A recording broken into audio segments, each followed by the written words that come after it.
नमस्कार दोस्तों, मैं अनुराग शर्मा स्वागत करता हूं आपका अपने YouTube channel Nikhil coaching classes पर। तो हम लोग पढ़ रहे थे क्लास 12th की फिजिक्स में फिजिक्स का पार्ट सेकंड हम लोग पढ़ रहे थे।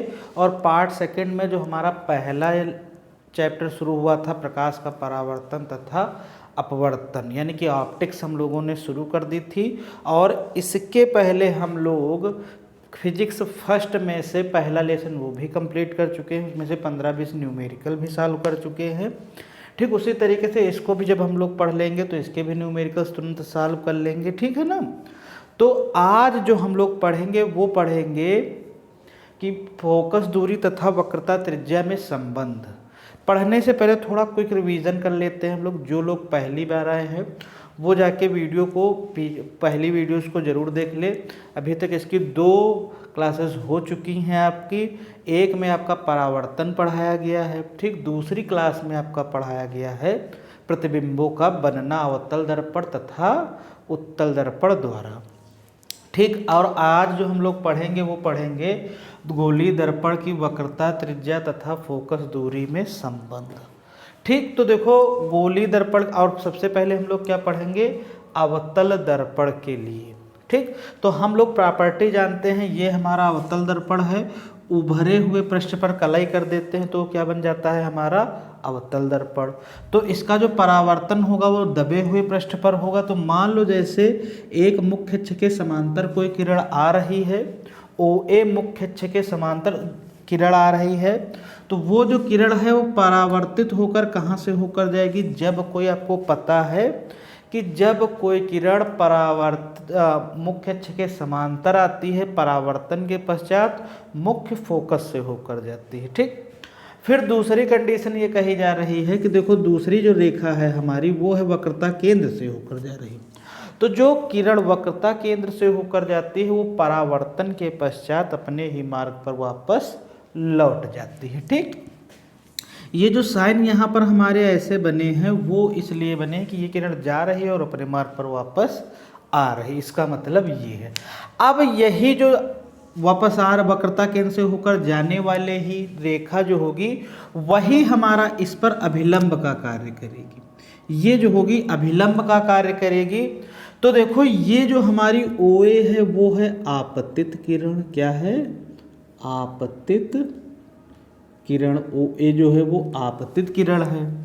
ये जो है हमारी AF, ये है हमारी परावर्तित किरण, ठीक। और ये जो हमारा है ये क्या है? ये है अभिलंब। क्या है? अभिलंब, ठीक। अब देखो जैसे जो आपतित किरण और अभिलंब के बीच बने कोण को हम लोग क्या कहते हैं? आपतन कोण। इसको किससे हम क्या नाम दे देंगे हम लोग? आपतन कोण, ठीक। फिर हम लोग जानते हैं कि ये अभिलंब तथा परावर्तित किरण के बीच बने कोण को हम लोग क्या कहते हैं? उसको हम लोग बोलते हैं परावर्तन कोण R।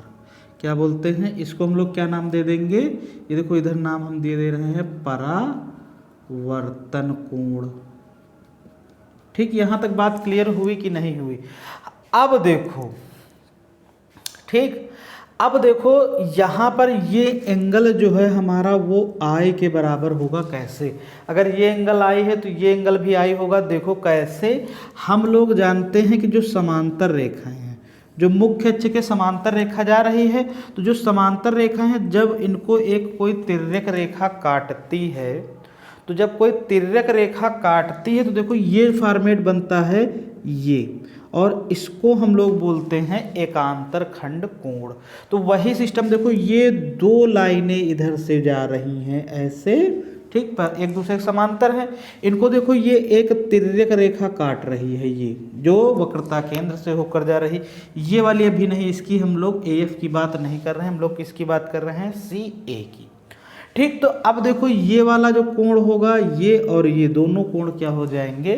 बराबर हो जाएंगे, ये कितना आ जाएगा आई।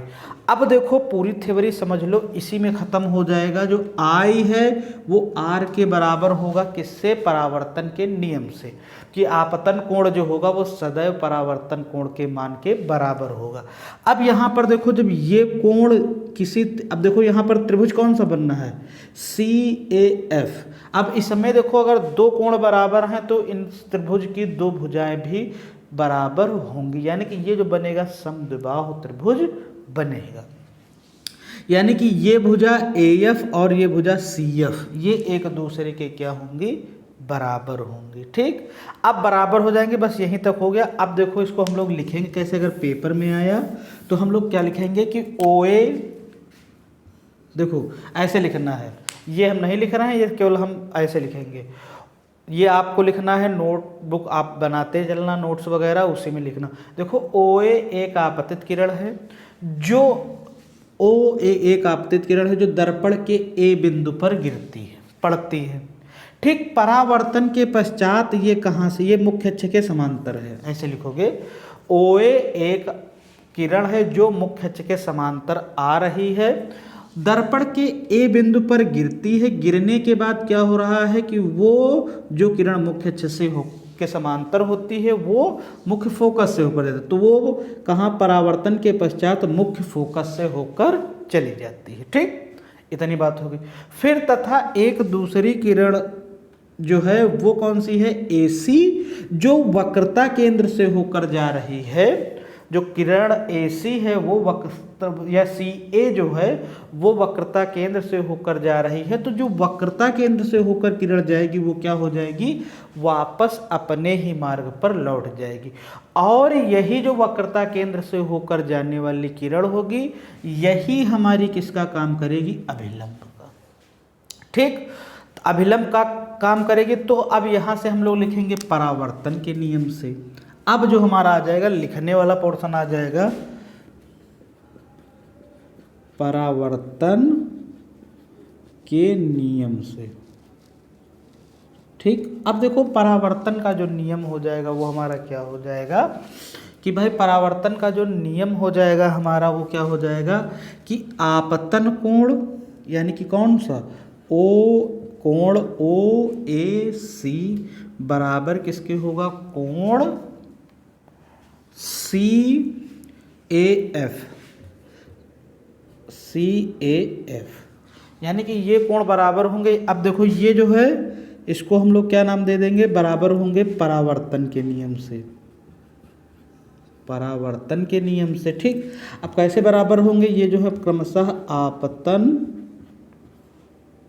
कोण बराबर परावर्तन कोण के। ठीक, ये यहाँ से बराबर हो गया, यानी कि angle I is equal to angle R। यहाँ तक बात क्लियर हुई कि नहीं?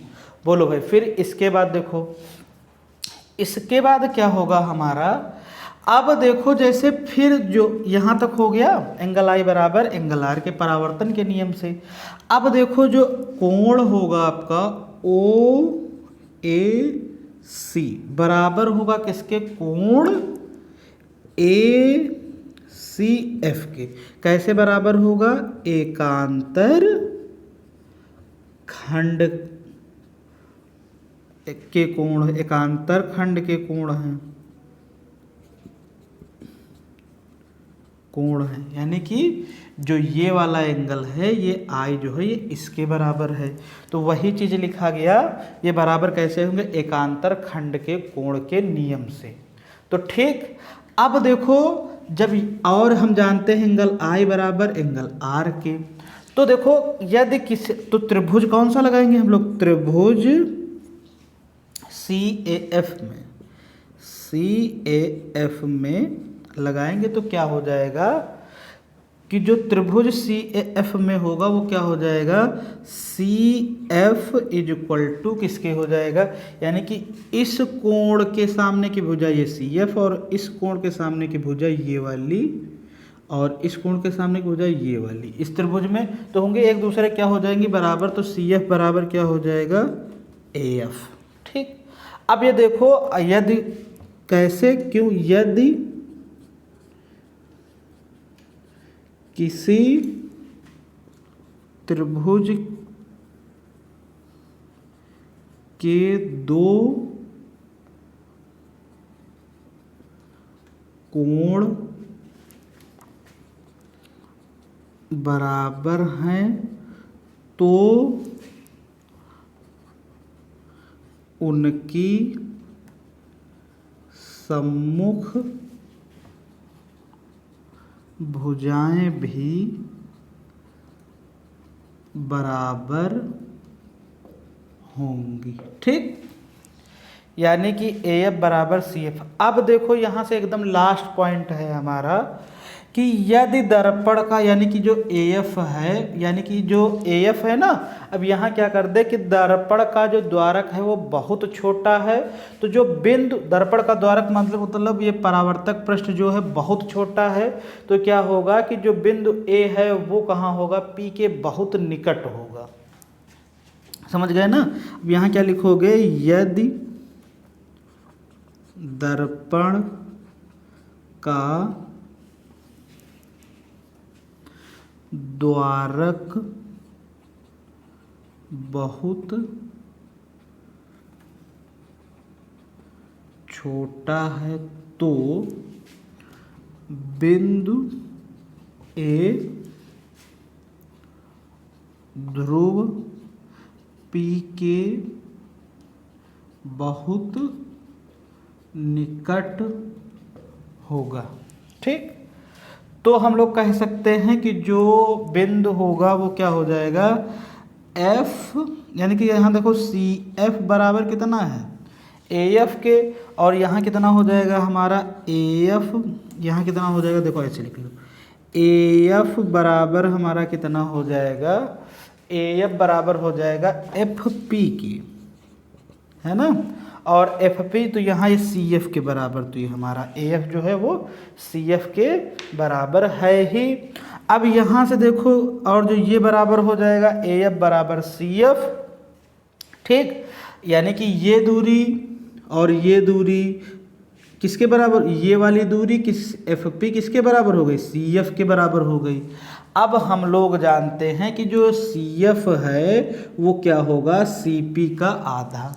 ठीक ना, या FP जो है हमारा वो क्या होगा, CP का आधा। यानी कि यहाँ हम लोग इसको यहाँ लिख रहे हैं, क्या हो जाएगा, CF छूट रहा, तो यहाँ FP जो हो जाएगा वो क्या हो जाएगा, 1/2 PC। ठीक, अब हम लोग जानते हैं, यहीं से आगे लिख देंगे क्या, कि देखो जो FP है हमारा, यहाँ से ये जो FP होता है वो हमारा फोकस दूरी होता है, यानी कि मुख्य फोकस तथा ध्रुव के बीच की दूरी को क्या बोलते हैं, बोलो भाई, इसको बोलते हैं हम लोग फोकस दूरी। और वक्रता केंद्र तथा ध्रुव के बीच की दूरी को क्या बोलते हैं, वक्रता त्रिज्या, और अपान 2। तो देखो यही रिलेशन होता है, यानी कि फोकस दूरी और वक्रता त्रिज्या में अगर आपसे संबंध पूछा जाएगा तो वो क्या होगा, F बराबर R/2। यही चीज़ हमको प्रूफ करनी थी। जल्दी से इसको नोट डाउन करिए, फिर हम लोग पढ़े। अभी तक हम लोगों ने क्या पढ़ा, अवतल दर्पण के लिए फोकस दूरी तथा वक्रता त्रिज्या में संबंध। अब हम लोग पढ़ेंगे उत्तल दर्पण में फोकस दूरी तथा वक्रता त्रिज्या में संबंध। तो जल्दी से इसको नोट डाउन करिए, फिर हम लोग आगे बढ़ें।